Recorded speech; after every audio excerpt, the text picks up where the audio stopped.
السلام علیکم ورحمۃ اللہ وبرکاتہ۔ اگلا سوال پڑھتے ہیں۔ وامک صاحب نے ٹورنٹو کینیڈا سے سوال بھیجا ہے کہ پوچھ رہے ہیں از جہاد فائٹنگ ان اسلام؟ ٹھیک ہے، بسم اللہ الرحمن الرحیم۔ رب اشرح لی صدری ویسر لی امری واحلل عقدۃ من لسانی یفقہوا قولی۔ وامک صاحب نے سوال بھیجا ہے ٹورنٹو سے، کینیڈا سے، اور یہ پوچھ رہے ہیں کہ اسلام میں جو جہاد ہوتا ہے اس کو جہاد کہتے ہیں؟ دیکھیں، جہاد جو اس کا بیسک مطلب ہے، یہ نکلا ہے ورڈ جوہدہ سے، جس کا صرف مطلب اتنا ہوتا ہے اسٹرائیو، یا سمجھے کوشش کرنا۔ کوشش، اب یہ جو کوشش ہے یہ کسی چیز میں بھی کوشش ہو سکتی ہے۔ جیسے فار این ایگزامپل، اگر ایک اسٹوڈنٹ ہے، وہ کالج یونیورسٹی جا رہا ہے، تو آپ سمجھے کہ وہ بھی جہاد کر رہا ہے، وہ because he is doing a جہاد ان اسٹڈیز۔ اگر ایک والد ہے جو گھر کو چلا رہے ہیں، جو محنت کر رہے ہیں دن رات، ہی از doing a jihad to survive with his family. آپ سمجھیں کہ اگر کوئی دکان چلا رہا ہے تو ہی از doing a jihad to run his store اور ٹو رن ہز بزنس۔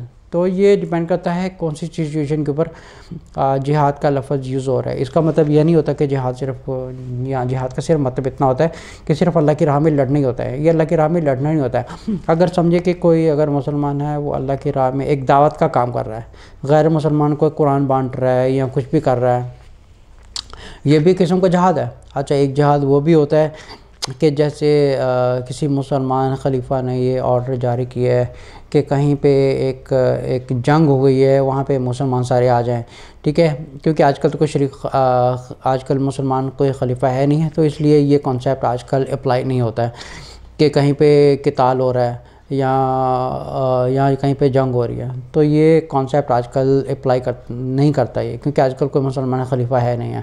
اچھا، اس کے علاوہ جو ایک شریعت میں جو سب سے بڑا جو جہاد ہے نا، وہ جہاد ہے جہاد میں نفس، مطلب اپنی ذات کے اوپر سب سے بڑا جہاد یہی ہے کہ اپنے آپ کو ایک برائی سے روکیں اور اپنے اندر تقوی پیدا کریں۔ آپ دیکھیں سورۃ بقرہ کی آیت نمبر 2 میں اللہ تعالیٰ فرماتے ہیں اعوذ باللہ من الشیطان الرجیم الف لام میم ذالک الکتاب لا ریب فیہ ھدی للمتقین۔ یہ کتاب ایک ہدایت کا ذریعہ ہے ان لوگوں کے لیے جو متقی لوگ ہیں، جو تقوی والے لوگ ہیں۔ اب یہ تقوی پیدا کرنے کے لیے کہ بہت سے راستے تھے کہ انسان اپنے آپ کو برائی سے روکے، جیسے فار این ایگزامپل اپنے آپ کو جھوٹ سے روکنا، یہ بھی ایک جہاد ہے۔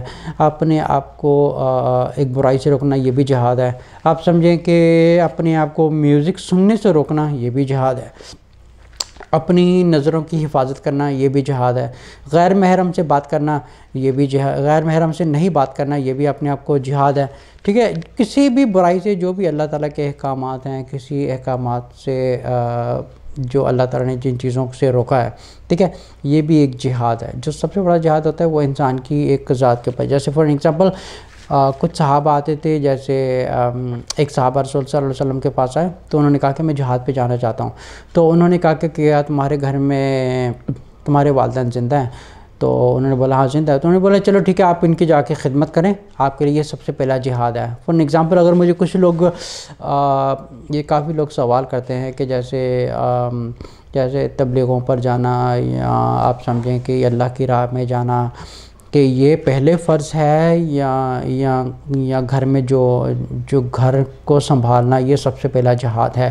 دیکھیں، سب سے پہلا جہاد یہی ہے کہ آپ اپنے بال بچوں کو ٹیک کیئر کریں، کہ آپ بال بچوں کو ٹیک کیئر کریں اور دیکھیں کہ آپ کے ماں باپ کو آپ کی ضرورت ہے، یا بیوی بچوں کو آپ کی ضرورت ہے۔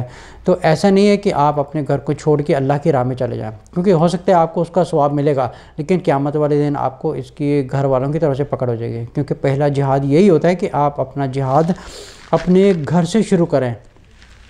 اب اگر ایک عورت اگر کہتی ہے کہ میں جہاد پہ جانا چاہتی ہوں، تو اس کے لیے سب سے پہلا جہاد یہی ہے کہ وہ اپنے شوہر کو پہلے راضی کرے۔ اس کے لیے سب سے پہلا جہاد یہی ہے کہ وہ اپنے بچوں کی ٹیک کیئر کرے۔ اب یہ نہیں کہ گھر والوں کو چھوڑ کے، اب ایک عورت کے اوپر سب سے پہلا فرض کیا ہوتا ہے؟ اللہ تعالیٰ کی ذات کے بعد اور رسول صلی اللہ علیہ وسلم کی ذات کے بعد سب سے پہلے وہ اپنے شوہر کا ٹیک کیئر کرے اور اپنے بال بچوں کی ٹیک کیئر کرے۔ یہ اس کے لیے سب سے بڑا جہاد ہے، اور یہ ڈیپینڈ کرتا ہے ایک ایکچولی سچویشن کے اوپر ڈیپینڈ کرتا ہے، اور ایک وقت کے اوپر ڈیپینڈ کرتا ہے کہ کون سی سچویشن کے اوپر یہ اپلائی ہو رہا ہے۔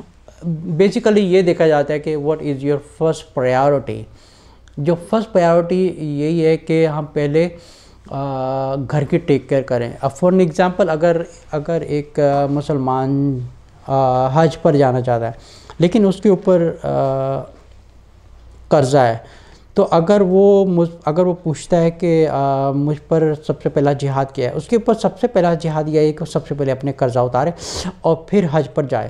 اب ایسا نہیں ہے کہ وہ قرضے لے کے حج کر رہا ہے, کیونکہ ہو سکتا ہے اس کو حج کی طرف سے تو ایک ثواب مل ہی جائے گا, لیکن آپ سمجھیں کہ خدا نخواستہ اگر اس کی موت ہو جاتی ہے. لیکن یہ قرضہ ایک ایسی ایک گناہ ہے جس کی بخشش نہیں ہو سکتی جب تک یا تو جس کو قرضہ واپس کرنا ہے وہ اگر معاف نہ کرے, یا تو اس کی اس صورت میں موت ہو جائے کہ سامنے والے کا قرضہ ادا نہیں کیا, تو اس کی تب تک اس کی ایک سمجھے کہ ایک اس کی بخشش نہیں لکھی ہوئی جب تک کہ اس کا قرضہ معاف نہیں ہوگا, جب تک وہ اس کا کفارہ نہیں دے گا, جب تک وہ سامنے والا اس کو معاف نہیں کرے گا, اس کی بخشش نہیں ہوگی. تو سب سے پہلے اس کے اوپر جہاد یہی ہے کہ سب سے پہلے وہ اپنا قرضہ اتارے پھر حج پہ جائے. سلام.